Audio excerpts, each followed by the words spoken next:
School बसेसच्या मालकांकडून आता 18% भाडेवाढीचा प्रस्ताव जो आहे तो समोर ठेवण्यात आलेला आहे. नेमकी या संदर्भातली कारणं काय आहेत? कारण असं आहे, भाव वाढत गेलेले आहेत. आता रेल्वे, एसटी, टॅक्सी, रिक्षा सगळे भाव वाढलेले आहेत. ते काहीतरी कारण आहेत म्हणून सरकारने पण वाढायला त्याला परवानगी दिलेली आहे.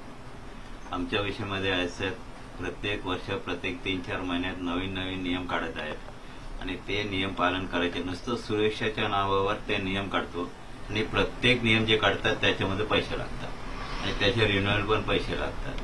आता जे 2 वर्ष अगोदर आम्हाला जे गाडी 16-17 लाख 18 लाख मध्ये भेटत होतं, आता 30 लाख पर्यंत गेलेले आहे. इतकं आतापर्यंत कोणी वाढून दिलं नाही. या संदर्भात सुरक्षा नियमासाठी जे ते काय नियम काढतात त्याच्यामध्ये स्टेक होल्डर त्याला कोणी घेत नाही.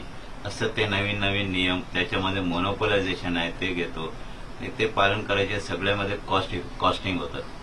हे पालकाकडे आम्ही घेतो.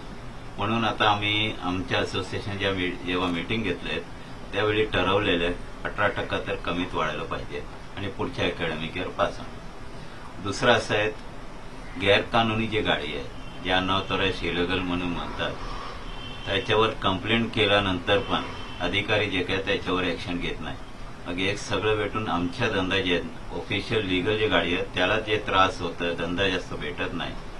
आणि गैरकानूनी गाडी जर तुम्ही परवानगी दिलेला आहे मग त्याचा इफेक्ट काय आहे? ट्रॅफिक कंजेशन किंवा पोल्युशन हे कोणी बघितलं नाही. परवानगी तरी 2016 पासून बंद आहेत. कारण काय, सेंटरने केंद्रीय सरकारने अमेंड केलं होतं स्कूल बससाठी नुसतं 13 सीट किंवा त्याच्यापेक्षा जास्त गाडी पाहिजे आणि सगळं नियम सुरक्षासाठी पालन करायचे. म्हणून आम्ही यावेळी वाढायला आम्ही परवा हे दिलेले आहेत, आपला रिक्वेस्ट दिलेला आहे. Parent teacher association school bus committee म्हणून शाळेत आहेत, त्याचे जे चेअरपर्सन आहेत, शाळेची प्रिन्सिपल आहेत, त्यानंतर principal, parents, teachers, RTO officer याला आम्ही रिक्वेस्ट केलेल्या आहेत. या मीटिंगमध्ये ते निर्णय घेणार आहेत आम्हाला किती वाढून देणार म्हणून. परंतु पालकांकडून याला विरोध करण्यात येत आहे. कधी कोणीच विरोध केला नाही असं आहेत का? सगळ्याला पैसे वाढत, सगळ्या ठिकाणी पैसे वाढले, कॉमन मॅनला त्रास होतं, पालक विरोध करणार. पण ज्यावेळी आम्हाला बसून त्याला समजले की काय काय होतं त्यावेळेस खरी गोष्ट काय त्याला माहिती पडणार आणि त्यावेळी ते एक हे करणार आहेत. कारण की नेगोशिएशन करणारच आहेत.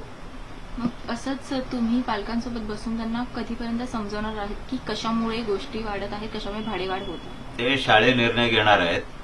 कारण का आमचे जे फीस आहेत प्रत्येक अकॅडमिक इयरमध्ये ठरवतं. मध्ये आम्ही कधी वाढू शकणार नाही किंवा वाढणार पण नाही. कोणी स्कूल बसचे ऑपरेटर कधी वाढणार नाही मध्ये.